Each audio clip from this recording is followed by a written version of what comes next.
Hello, everyone who identifies as a Ciconia enthusiast. Welcome to the smoking room. Woo, woo. I am Des, and I am here with As Corey. It's just the two of us today. just the two of us. So, here's the thing. This episode was supposed to be a funny April Fool's joke, where we would commit to the bit of pretending that Ryukishi took the opportunity to do the funniest thing ever and release Phase 2 on April 1st. We tried recording it last week, but then we weren't able to. We tried recording this week, and then we weren't able to. So, just the two of us, with just two hosts who aren't feeling that energetic today, yeah, it wouldn't be fun to try to commit to the bit, and it would have come out how fast. So instead, we're just gonna pick up all the material that we prepared for this fake Phase 2 that we would analyze, and instead of committing to the bit of pretending Ryukishi actually dropped it, we're just gonna take you through a mental exercise of trying to understand, put ourselves in Ryukishi's shoes, and what Phase 2 could actually contain, what Phase 2 would actually be, what themes Ryukishi could try to develop in it, what plot twists, all of that. It's basically going to be a really long-winded theory video, where we have no evidence for anything, but, we have ideas and we think they're fun. Yes, most of this isn't like, oh, here's the evidence, here's how the dots connect into a theory. Like, most of this is just like fun speculation. What if this and then that? Wouldn't that be funny? Kind of like that. So, yeah, don't take it too seriously, just relax and enjoy the brain rot, I guess. This is the most Ciconia content we're going to get this year, probably, so hope you enjoy these little crumbs that we're giving you. So, like, completely unscripted, I'm just opening the document. Let's see, what do we have here? There's a whole section I wrote about where Phase 1 left off. We can ignore that if we want. I just thought those vignettes that they show at the end, like while the credits are rolling, could be like previews for what is going on, or like what possibly could be happening in Phase 2. As in that part of the story where they're opening the statue up and someone's pursuing Gestress? You mean those Yeah, things? someone's pursuing Gestress and Sheshat is, going down and waking someone up. And then Jaden is blue.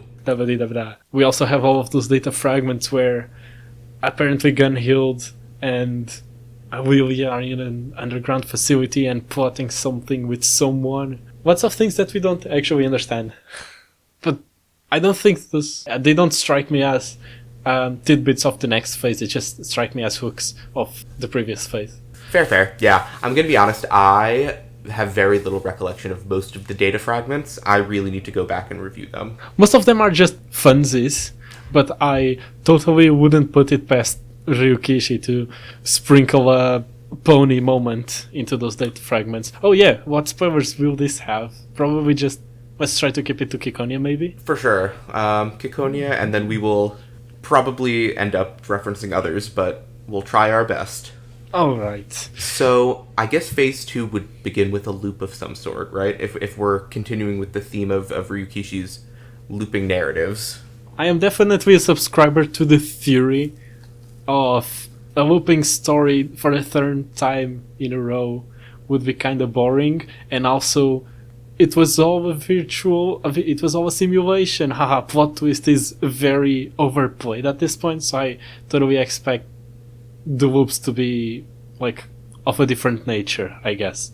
Maybe not exactly loops in the sense that the world is resetting, but maybe like actual civilization loops where civilization ends and new civilization begins with no recollection of the past civilization. Some twist of that sort. Oh, interesting. So, like, World War III was actually World War 74 or 2, something. 3, 4, 5, 6. Yeah. Yeah. Danganronpa 53 or whatever. Because, like, there's no way Ryukishi would just make the cliche of, oh, it was all a simulation all along, nothing matters. But who knows after Go and Sotsu, you know? What do you mean by that? Oh, just the quality of his writing. Okay, I'm also a subscriber to the theory of Ryukishi needs to write 2 bad pieces of media before he writes literally peak.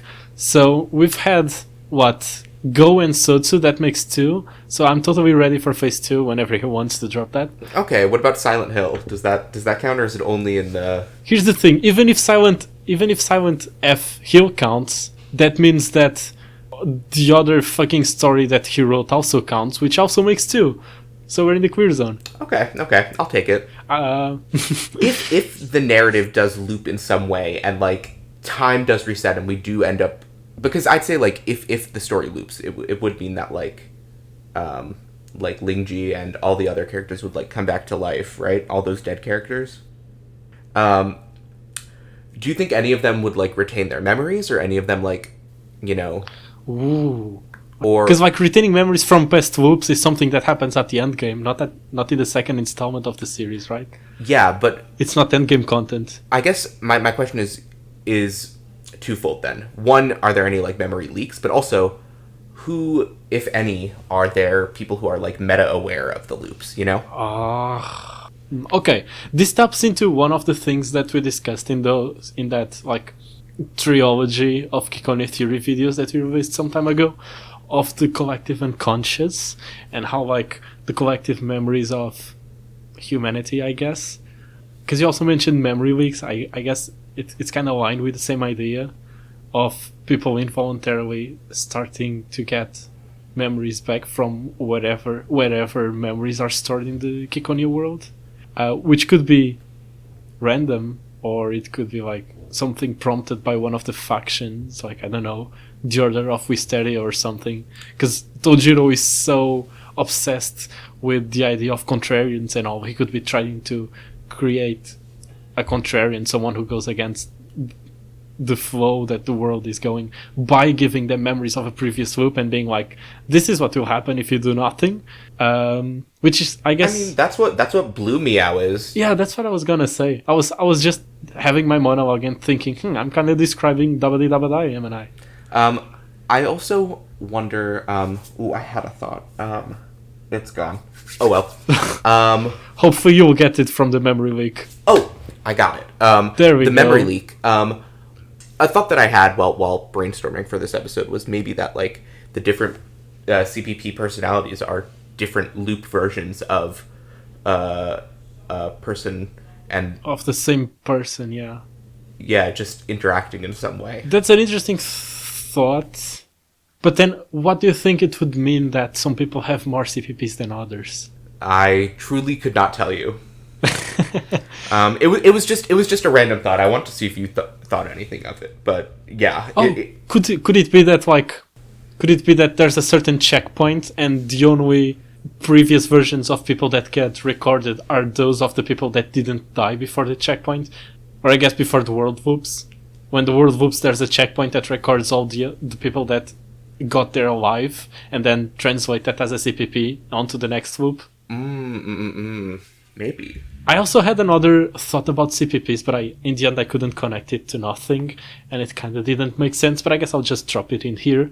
So, lately, as everyone in this world has, I too have also been being involuntarily pegged by late stage capitalism, and I was thinking, if CPPs did exist in real life, would they pay more taxes because there's more person in one body? Oh my god. So like they would work, they would earn the same salary because it's still just one body, but it's multiple people, so they, you know, the system is against us, so they could totally like do something to where the more personalities you have, the more taxes you have to pay. I would argue with parallel processing though, most jobs could be like in the virtual world, and people could even theoretically hold, even without multiple personalities, could even hold multiple jobs themselves, you know? That's true. So I That's true. Do you think CPPs are a failed attempt at population control? Go on, explain, elaborate. Okay, so like limited resources, right? What if a whole an entire household was actually just one body? What if they put in the factory all of the households, combining all of their brain and spines together? But then you have to think about the fact that CPPs are a minority at the end of the day.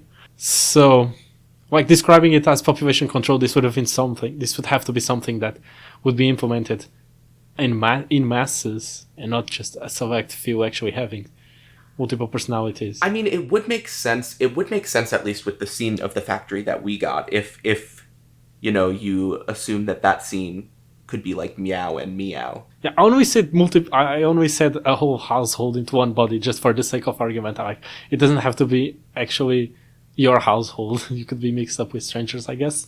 True. Yeah, but there's so many interesting things about CPPs and the implications of it too. Cause, yeah, I guess let's keep reading. Okay. So I guess in this theoretical phase 2, you brought up the idea that phase 1 was sort of focused on the children, the child soldiers, doing things on their own, and that phase 2 could focus maybe on the adults and the children working more together. Yeah, because like I don't see Ryukishi writing a story where the adults are just like 100% evil and have nothing that they can meaningfully contribute with to the point that the story is trying to convey. Because, like, not getting into spoilers, but like that's just not the kind of story Ryukishi writes. No, he loves his complex women. Yes, not just women, but like in Ryukishi stories, the kids always have a very major role. But even though as poorly as the adults may be portrayed, they're never like unequivocally evil, right? So yeah, because like phase 1 spares no effort in showing the naivete of this group of kids trying to achieve something, and also the arrogance of the adults who just control the kids and would like disregard them completely. So like it could be the two of them putting forth the best of what they are, the kids, like the young ones' energy and willingness to do something, like their proactivity that the adults no longer have because they've already been through so much, they've already seen so many things fail, they've lost hope, which is something that the kids still have. And then the adults would help with the things that the kids don't have, which is experience and resources and networks and all of that, right? That you spend years building. Yeah. I wonder realistically, like, what adult characters. I just feel like the only named adult character is like Okanoki. I think Tojiro. I I think this is what Tojiro is trying to do, right? He's trying to build Miao to be this martyr. Fully forgot Tojiro was a character. Fully forgot he existed. Congratulations, you achieved what many wished they could do. God fucking damn it! Because like Tojiro, I feel like that's what he's trying to do, but he's like so up his own ass. I just can't. Part of me feels like Tojiro might honestly, and this is going back a little bit, but might even be like Loop aware. You think so? He just seems, or at the very least, like, I don't know. I think that would water down his character, to be honest, because his whole character is that he's basically on top of the world, but that's because of all the networking he's done. So making him be meta-aware would like take away from the effort he put into building all of this empire of information he has. That's fair, yeah. I think it would strengthen his character for all his achievements to come from things that he actually did himself in whatever loop he's living in. Oh my god, is he a 34? Is he a 34? God damn it. He achieved things himself. The 34 family just keeps getting so big, but I don't think so. We would have to stretch it very far to make Tojiro a 34. He's married to one. Like, he technically is. Yeah, exactly. That's what I was getting into. He technically is, because he's married to a 34. Matter of fact, he might even be married to two 34s. Is he married to a 68? Whatever the Japanese number word thing for 68. Amazing fucking point. I do not speak Japanese. It is Tojiro Mitake. Surprise. Oh, just kidding. Ryukishi, you mad lad. You absolute genius. He planned it all. You got us again. He can't keep getting away with it. Since we are on the topic of Veer and Gestress and her stuff, do you have any thoughts on the mysterious lab, the underground? Many of them, in fact. Most of them I mentioned in the theory episodes, and my thoughts on them haven't developed that much since then. But I do have a lot of thoughts on the lab, specifically the 1,000-year door, right? Because, like, there's that whole thing with the Japanese myths where objects gain sentience after some time. And then if you've read Umineko, you know how meaningful the 1,000 years of something is. You start thinking about how, like, these people in this underground web, they're all there because they contributed with something very meaningful that affected the real world. And then what's another something that's very meaningful and affects the real world that we have in Ciconia? That's right, wisdom. And where is wisdom very prominent? That's right, in the underground lab. And then you start thinking about how maybe the people in the underground lab are either represented by or come from the wisdom that they have developed. How can I, like, Dreisig invented Dreisig conversion, right? So she's intrinsically tied with the concept of Dreisig conversion, just like any of these inventors would be intrinsically tied with whatever they discovered. And whatever they discovered could be a wisdom. And then you think about the factory scene, and you think about factories and serial numbers, and how wisdom are referred to by their number, and people, like what the factory could be doing is turning wisdom into people, or people into wisdom. And then you think about fucking Dreisig. Via Dreisig, her name is literally a number. And how her name is a number, yeah. Yeah, exactly. Like the dots just start connecting themselves. There's something there. There has to be something there, I feel it. And then going back to the 1,000-year door, it could just be a big microwave for the most important wisdom of all. Because again, if objects need a lot of time to become sentient, aka if wisdom needs a lot of time to become a person, imagine incubating a wisdom for 1,000 years. What could possibly emerge? Maybe a whooper, maybe a player descending into the game board, or the author. An author, or a meta-aware piece. There's so many things that may come out of it. Because if objects gain sentience after a lot of time, and then they become characters in the story, then keyword sentience, if you incubate it for too long, they may become too sentient, meta-aware even. That could be how we get our meta-aware character. Do you think that maybe, like, we, in the same way that, like, we had the narrative framing in Umineko, that, like, the lab scenes could turn into some sort of, like, narrative framing of Ciconia? I honestly have no idea, mate. Ryukishi has explored this same concept of the virtual world in so many different ways. Because he basically has this theme in all his stories, just with a different coat of paint, right? I don't need to get into spoilers, you get what I mean. Yeah. Even in Higurashi, there's two different versions of it if you start thinking about fucking Koto Hogushi. Stop. Can't go there. Sorry, I know, trigger word, right? I don't know. I totally feel like he'll do something along the lines of what he did in his other stories. I think it would be interesting for, like, the thing at the bottom of the 1,000-year could be Pandora's box. Yeah, totally. Could be something related to Koshka. Mm-hmm. Go on. I see your vision. Yeah, just because I feel like... Well, we were talking before about how one of the things that the loops could be, like, sort of like the collective hope in, like, future for humanity. Did we talk about this? Yeah, we did. Just throwing ideas out there about how the looping could be triggered by the collective of humanity losing hope on this world and wishing things could go back to how they were, and that's what would trigger the loop. And then I just feel like somehow Koshka being Pandora would be related to that, and she's the ultimate trigger that sets the loop into motion. Yeah, totally. Because at the end of phase 1, we see that they're basically, like, Livia is just playing this role of Koshka's friend, and then she's called the Clay Girl, which is very heavily associated with Pandora's box, and Koshka's brain is called Pandora's box, and then what is Pandora's box? It's a box that unleashes all the evil into the world, and at the bottom you can find hope.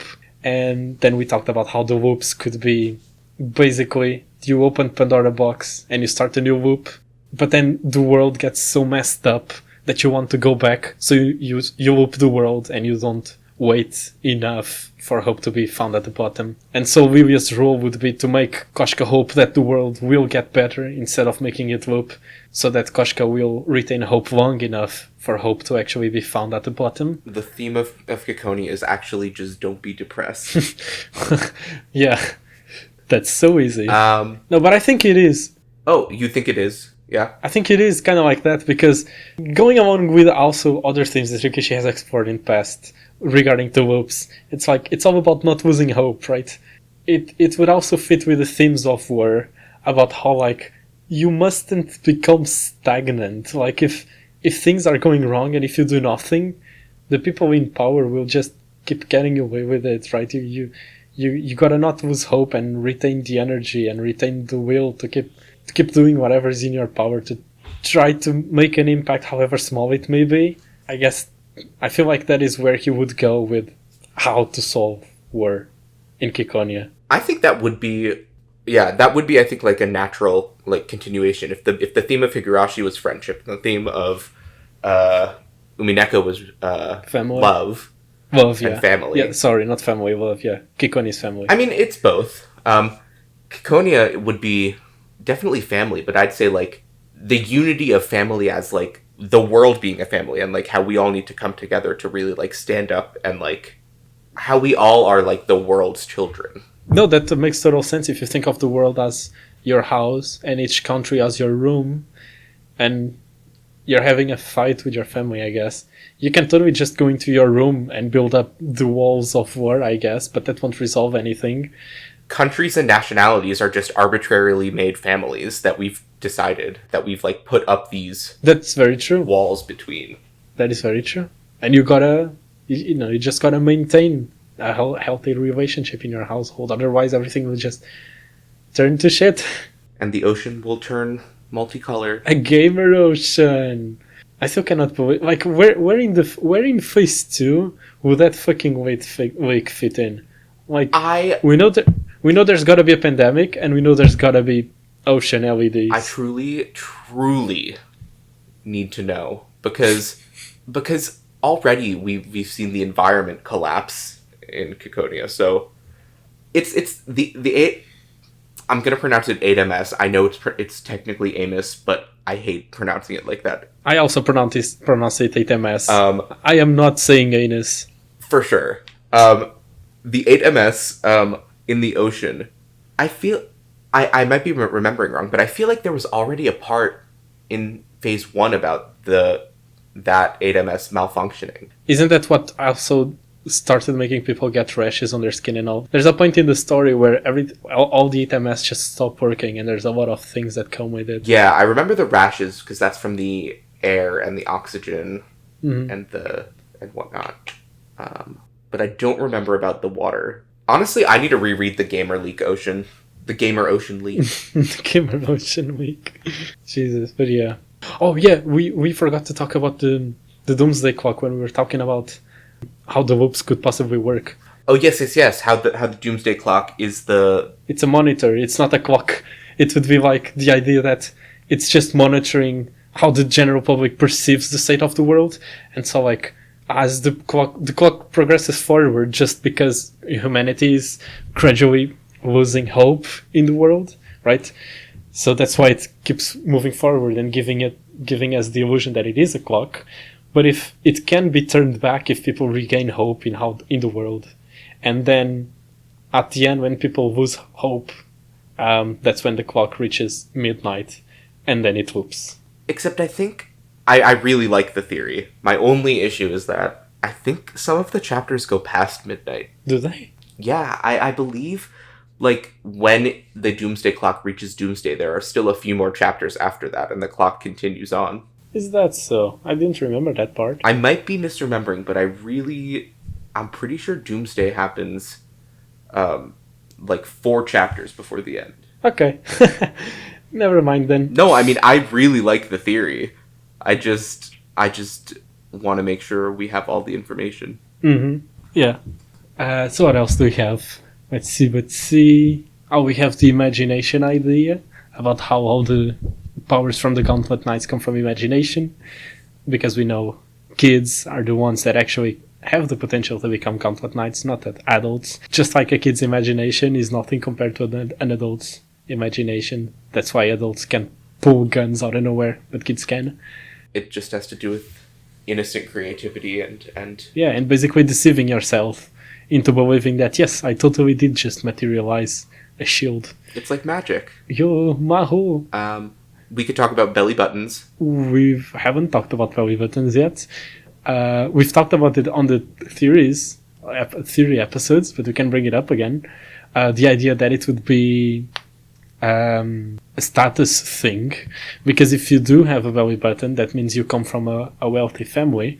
Because if you do have a baby and you don't have the funds to support it, you can be fined. So you only have a natural born baby if you have the wealth to sustain it. So it's a quest thing. In the AOU. In the AOU, yes. So it's a quest thing.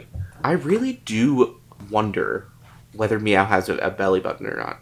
Presumably he would. Wasn't he born in a... I feel like it would be... Because supposedly he was a natural birth, but there's also that one scene where Meow's mother is speaking to him, and it almost kind of feels like he's in a tube. A tube, yeah. In stasis somewhere. Mm-hmm. Yeah, I don't know what's up with that. I don't know. What do you think the Ciconia is going to be? Because we know it refers to Ciconia born, but I can't imagine how natural births are going to relate to this story so much, you know? And I just feel like if it's in the title, it's going to be a big theme, you know? That's very true. I mean, maybe it could go to the notion of a real person versus a fake person. Maybe eventually it'll get into real people are the ones born from two parents. But also, that seems really out there. It couldn't be something like that, because that's disregarding 90% of the cast. Yeah, I don't know. It would be so weird to be yes, the key to solving everyone's problems is being born from a natural birth. Sorry, 90% of the cast. I'm just confused as to why it's called Ciconia then, and why he's focusing so much on the stork and this distinction between births, other than making it apocalyptic future. Yeah, other than making it dystopian. Yeah, I honestly have no idea. Cool. It could be a commentary on how corporations and governments try to make everyone have the same opinion and try to follow them like sheep, and so making everyone the same, basically, aka being born from the same batch almost, because they would be basically the same, all with the same ideas, so that they're more easily controlled and understood by companies who are trying to sell them things. I don't know. My brain is losing steam. That's fine. Let's keep going then. Okie doke. Oh, we haven't talked about the Three Kings yet. Oh, yeah. Do you want to... Very slight spoilers for Evangelion, but this is basically just the idea that... The very popular idea, I mean, that the Three Kings are basically just a Magi system. If you're not familiar with it, it's basically just a supercomputer, and the way it works is that it works as if it had 3 different personalities inside of it, and decisions are made democratically between the 3 personalities. So it's basically exactly the same as the Three Kings, but if we go by the idea that the world is hoping when humanity loses hope in the world, then the Three Kings, their names, King of Ridicule, King of Despair. I don't even remember the King of Ridicule. Let me see. Ciconia, Three Kings. Sorrow and Fury. Fury. Yeah, so Fury, Ridicule, and Sorrow. Those would be the 3 key emotions that would be recognized by Pandora's box and make the world loop.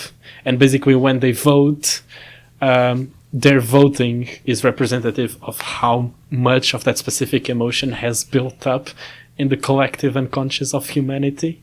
And the world loops basically when Fury, Ridicule, and Sorrow have reached unprecedented levels, and people just want to go back to how things were. What do you think Gestress represents? Because Gestress does interact with the Three Kings. That is true, and she plays a mocking role. She mocks the Three Kings, so she has to represent contrarians, right? Because she's the one who's thematically against them, not actually against them, but thematically stands in opposition to what the Three Kings represent. Yeah, dude, I can see honestly Gestress's character not even being someone real, and just being a conceptual character similar to spoilers. Yeah. No, I get what you're trying to go. I get what you're trying to go. Yeah. Yeah. Jestress, I think, is really one of the most interesting characters, really. It's a 34. It's a given. I know, but, like, she has a gauntlet, so is she a child? She is said to be the age where she could be one of the granddaughter of the three kings. That's fair. Yeah. I subscribe to the theory that she's Veer. But then, oh no, if she's a child, no. Tojiro flirts with her. No, go back. That's just my other concern is. But then again, this is Ryukishi. I wouldn't put it past him to Ryukishi, have please. some problematic. Not Higanbana 2, please, for the love of God. Ryukishi, you cannot write pedophilia. We've been over this. Not after Higurashi and Higanbana. But he did well in No, he didn't. Never fucking mind. I'm remembering the jokes. The jokes in... Of course. Fucking Kira. I'm remembering Kira now. Never fucking mind. Yes, Ryukishi, we've been over this. Please, not again. No pedophilia in our child. Or in our material. Yes, please. Jesus. God damn it, Ryukishi. So yeah, I think Jestress could honestly be either a child or an adult, and I think it would be really interesting if Jestress is somehow, maybe like the sibling of Miao. What? The child of Mitake? What? No. We're getting into dangerous territory again. No, I don't think Tojiro's flirting. I think... I don't remember the scene exactly well, but could it have been father-daughter banter? Like father... Maybe. Like in the same way that he teases Miao, you know? I guess so, because he does ask her to take off her mask. That could be like father-daughter I don't remember the scene. I'm gonna shut up. I don't know. I think they're all very interesting. I think Jestress and whoever she is could be fun.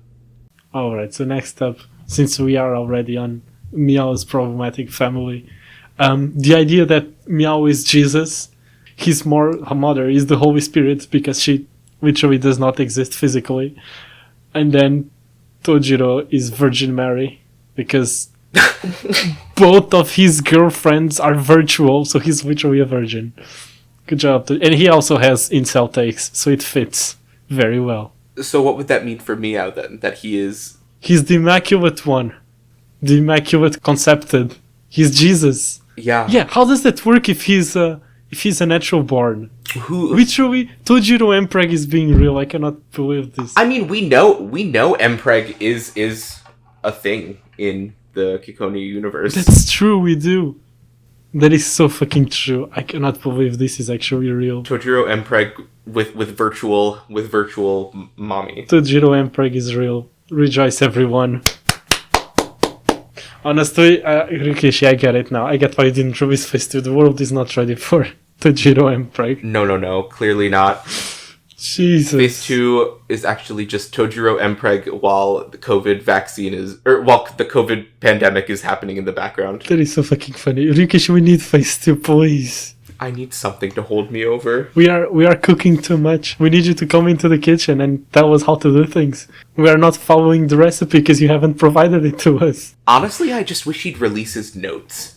That would be the most helpful thing. He doesn't need to write it. I'll write it. I just want to know where he's going. That would be such an ARG thing that would fit so totally well with Ciconia. If he just released his notes and then he said, "There you go, fandom. Make your fanfics now. Make your forgeries. We will have 30 phase 2. You tired of waiting for phase 2? There you go. Infinite phases 2 now. Phase 2s. Phases 2? I think phases 2. Infinite phases 2. I honestly would love that. I wish he would release both his notes for Ciconia and for Higurashi Gosotsu Meguri. Because... Oh, yes, please. Honestly, I need to know what that man was cooking. I need to know to what extent was it original material and to what extent was it the anime studio just having an aneurysm. Making things up, having a blood fetish. I need to know. I mean, generally, I just feel like Phase 2 would probably focus on a different faction just because we were so AOU focused. Mm-hmm.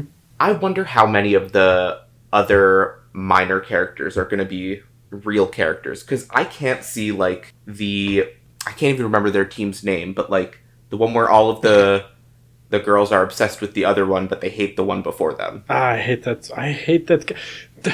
That is such a bad group of. It's so cliche. It's so Nickelodeon sitcom. I just can't see them becoming real characters, you know? Exactly. Like they're just gags. Their whole existence is the same gag repeated 4 times during the whole VN. Yeah. And that isn't to say that each faction doesn't have characters that are good characters. It's just the ones that are not characters. Like the Yeladot Shavit. Yeah. I feel like they aren't. They give the same energy as. Fuck. This is Umineko spoilers. Never mind. Yeah. But you can type it in the chat, but I think I know what you're talking about. I'll try to say it without spoilers. They give off the same vibe as those 2 other characters that kind of dress the same in Umineko. For sure. Except in Umineko you have a leading figure, and here you do not. So I just take the whole cat as its own character instead of each of them as their individual characters, because that's kind of how those 2 other characters work in Umineko, right? They're just there to represent something. Then the side stories give some more character to them, but like their core character is just representing a concept. And I think that's what that whole cat is doing, is just representing this side of the ABN that's just completely dystopian. Okay. That I can see that. That makes sense. Anything else you have on your mind? Oh yeah, we have the iconic phrase, always in the name of guiding humanity, down the right path. Could be something that they just keep saying because they want it to spread like a meme. In the same way that Dabadi Dabadai Meow tells regular Meow that if he does see the face of the enemy, it will trigger something in him. In the same way, they could be trying to spread the phrase, to associate the phrase with memories or events, so that whenever people in the real world hear the phrase, that will trigger something in them. Like maybe will trigger a memory from a past loop or something. Or or it would trigger them to even have hope in the future or despair in the future, tilting the apocalypse clock in one direction. Always in the name of guiding humanity down the right path. In that, if it is meant to provide hope, it could be these stories. Ow, in a way. Yeah, all is in the That's so funny. I cannot believe this story's ow is the Three Kings. It would be so fucking funny. I can't wait for her to be revealed to be a horned. Oh, yes. Because we do not see the top of their heads. They could totally have horns on top of them. No, we do not. They are the Kotohogushi people. No way. They are... What the fuck were they called again? The Hyrunes. The Hyryun. They're one of the families of the Hyryun. No way. Oh my god. I would actually die. If they connect Kotohogushi to Ciconia. I don't think Ryukishi wrote Kotohogushi. I would be fine if Ryukishi was like, yes, I want to canonize Kotohogushi. I mean, there definitely are elements of Kotohogushi that are being referenced in the May story, the mobile game. We're getting off topic, though. We are getting very off topic. Speaking of Higurashi, though, there's this, picking up on God Keropoyo again, and thinking of Ciconia in an Undertale Doki Doki Literature Club way. If there is a character playing this game, what if that is Satoko?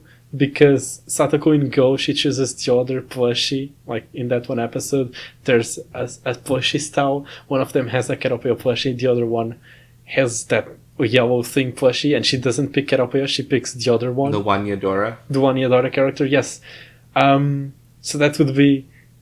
that could symbolize her playing this game and not liking Keropoyo, and not liking the fact that Keropoyo is a god in this story and is making all these characters that she likes go through all of this torture. So she takes it upon herself to either write a fanfic or code the game into going a different way. She could literally be coding a new loop, and that could eventually become Lambda's origin story. I can't wait for Satoko in the year 1983 to be coding on her computer. Yeah, because it's in character for Lambda. Not getting into specific things, but end of Umineko, you start seeing the parallels. You start seeing the vision here with her being so attached to characters that she puts herself at risk to try to change the way a story is going. And then Ryukishi could go into a whole social commentary. He could make Lambda's fanfic be so good that the fandom canonizes it, and then you have that one Satsu episode where the two Sadokos are fighting, except this time it would actually be cool because it would be the perceived idea of Satoko by the fandom versus the intended idea of Satoko by the writer, and you could go into such interesting discussions regarding characters and fandoms with something like this. This sounds like that. This all sounds really cool. I'm confused how it would connect to Ciconia's plot at all, though. You know? Yes. Same. This is why I'm not the one writing Phase 2, is because I have no idea how to connect this concept. Truly, truly. I'm so glad we are not the ones writing it. Though, we would get it done quicker. Would we? I don't know, man. I've been trying to write a story for like 5 years now. I mean, that's about how long we've been waiting. Okay, true. Maybe it's time I rolled my sleeves and started writing Phase 2 and change the perceived image of Satoko. I'm ready for it. I support you. Let's go. I will make Tepe bad again. Good. No. Let's undo this. No, we need to make we're getting into Higurashi, never mind. Okay. Let's turn back. Let's get back into Ciconia. Yeah. And then I guess the last idea we have here is just my idea of how a Phase 2 written by a fan, like a fanfic Phase 2 could end in a way that doesn't insult the original writer, doesn't undermine the original intention of the character, which would be Phase 2, the fanfic Phase 2 that Lambda would be writing, ending with like a gag where it just cuts off to Jaden and Meow at the arcade. That's one arcade that they play at in Phase 1. Mm-hmm. And then they're just like, oh man, that sure was a fun game. And then the readers would be like, what the fuck, it was a game all along? It was meta within a meta. It was, yeah, exactly. And then it would be like Meow could be saying to Jaden, whoa, that felt eerily real though. I kind of feel pumped to change the course of the world after playing all that. And maybe this was made by someone using fiction to try to alter reality, ? By influencing people. Fiction can change the world. My final message, goodbye. And then you could go deeper and trying to say that maybe this game that I played was one of those memes that one of the factions, either the Three Kings or Tojiro, would be trying to implant into the collective memory of humanity, so that if the world started going bad again, they would connect the dots and remember this game and being like, whoa, the world is kind of progressing similarly to what happened in this game. Maybe we should do something about it since now we know how that ends. Change course, yeah. And again, that would tap into the idea of fiction affecting reality.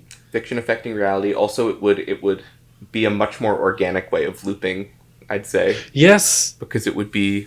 Exactly. Yeah, that's so It wouldn't cool. be a literal loop. It would be sort of like... a thematical loop. A thematical loop, because it's people reading a forgery or a prophecy, you know? Yeah, because it would be a prophecy in that sense. Yeah, which we have lots of discussions of prophecies in Ciconia. Mm-hmm. Yeah, and then the Phase 2 would just end with them being like, oh, that's a very tinfoil hat theory, Jaden. Imagine if it was real, though. Imagine if someone wrote a story and then it turns out that they literally just predicted the fate of the world. And that would be a funny tie to the fact that Ryukishi literally predicted the pandemic with Phase 2. Not just predicted, he engineered it. He prophesied it. What the fuck? Brought it into our reality. He influenced reality with fiction. He is the author of our universe. Yeah, that's where our that's ideas end. Yeah. I have nothing else. I mean, I like all those ideas. I think, honestly, Phase 2 has the potential to go off the walls crazy. Mm-hmm, definitely. And I hope we get it one day.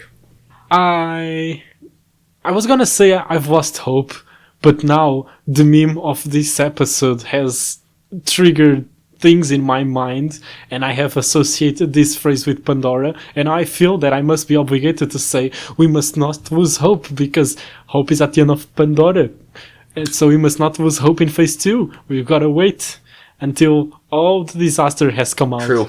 All is in the name of guiding humanity down the right path. Exactly. I think Go, Sotsu, Meguri, Silent Hill F, that other shit he wrote, Whoopers, all of this is coming out from Pandora's box. And he will keep writing shit shows.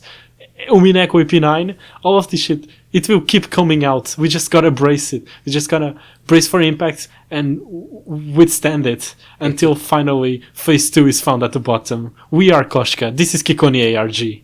I have a comment now on that, but it is going into Umineko spoilers. Alright, let's get into Umineko's. And now we're getting into Umineko and Higurashi spoilers, I guess. So if you haven't read both of those, we hope you enjoyed the episode so far. I don't know what you're doing as a ciconia-only here, but hope you enjoyed it. It's a very quick spoiler. You know how Higurashi sort of had the theme of friendship, and then Umineko took those theme of, like, talking to your friends, getting the good ending, and sort of, like, flipped it on its head. Mm-hmm. And, like, took some of those themes in Higurashi and subverted them and said, like, hey, this won't work. Yeah, as in Higurashi, you're trying to get to a good ending, and then in Umineko you already know a good ending simply does not exist. Cope with that. So I'm thinking maybe one of Umineko's themes was you should not wait for people who, like, how Sayo waited for Battler for 6 years, and how she should have moved on. She should have, left the island and done all that stuff. It could sort of be subverted if in Ciconia, one of the themes is, no, you should, like, wait for things to get better. You should wait for hope at the bottom, and you should, take the steps to reach for that hope. You should fight for it. I think it would be interesting and like, would follow the same general pattern of him, taking one of his themes from his previous works and flipping it and sort of, like, running with it in a different way. Like, you gotta remain hopeful, but you can't just sit on your ass and wait for the world to get better on its own. You gotta do something about it. Yeah. Just because, if Sayo would have not waited, if she would have done something about it, something could have happened, Yeah, I just feel weird blaming Sayo for feeling that way and waiting and all of that. I don't blame her. I just think she could have... It could have all been avoided. It's not her fault. I don't think she was in a place to do that. Yeah, that's the thing. I feel like anyone in her position, with how isolated she was and how dysfunctional all of her interpersonal relationships were, and how absolutely batshit insane everyone around her is, and how much everyone struggles to function as a regular member of society in that family. I can't blame her for just being a dysfunctional member of society, I guess. And, like, not being healthy mentally. Like, it's really not her choice. Like, yeah. That's her world. Her world is being isolated. And when you're isolated, you just don't think clearly. You're just not well mentally, I guess. That's how, as simple as it gets. I don't know. This is its own episode, is what I'm trying to say. Definitely, yeah. Talking about Sayo and her, and whether she was capable. Yeah, whether she is to blame for her fate or not. Like, partially to blame, I guess. If she could have done something or not, considering how she must have been feeling. Cool. Alright, well, do we have any other things about Ciconia? No, I am Ciconia'd out. Me too. Ciconia-less behavior, that's me, incarnate. If I was a wisdom, I would be the lack of phase 2. -2. And if you are tired of waiting for phase 2, may I recommend Rusgan's Days? Because, like, phase 2 this, phase 2 that, my brother in Christ, you literally have Rusgan's Days. Rusgan's Days is right there. Escorting, have you read Rusgan's Days? I have not. I will definitely add it to my list of things. Okay, because like, Ciconia is to politics what Rusgan's Days is to economics, and economics and politics are so close together. And literally the premise of Rusgan's Days is that, Japan lost the war because of a natural disaster, and now Japan is separated into two factions, one controlled by the Americans and one controlled by the Chinese. Doesn't that sound similar, Ciconia heads? Yeah. Ooh. And like it is, Rusgan's Days is so well written. Like you're reading it and you can feel the Ryukishi in it. If you're feeling like you need more Ryukishi, just read Rusgan's Days. What are you doing? Like genuinely, it's so good. Okay, maybe over my next break, I'll give it a go. And please don't read the manga. Read the visual novel. Oh! Of course, I don't trust the manga. I mean, currently I'm actually reading the Higurashi manga, and it is phenomenal. But the Umineko manga, after the EP8-7 situation, I read the original work first. Because the problem with Rusgan's Days is that from the very beginning it tackles very sensitive topics. Like it tackles gender roles, it targets like the way men feel about women, about how like they can sell their bodies and just have money while they have to go through hard manual labor and almost earn close to nothing, barely enough to eat. And then the woman's vision of being like, okay, we may be earning more, but also not only are we putting ourselves at danger, but also we can only work for like 20 years because after that we'll be old and no one will want us, you know? So like they gotta earn enough to sustain themselves their whole lives. In that short period of time. Yeah, exactly. So like it tackles these very sensitive topics that you need someone like Ryukishi to write about them. You cannot just hand them over to someone who write a rushed manga about it. Yeah. So yes, please read Rusgan's Days. I trust Des. I will add it to my list. Please do. So, we hope to see you next year, hopefully with a real April Fool's episode. We hope you enjoyed this thing that we did for this year, this failed April Fool's episode. Do you have anything to say, Scotty? Let us know your hopes for Phase 2, and, maybe Ryukishi will read it, and it'll give him inspiration, and he'll release it. Hopefully. Ryukishi, let us know your 3 hopes for Phase 2, please. Please. Alright, see ya. Have a good one.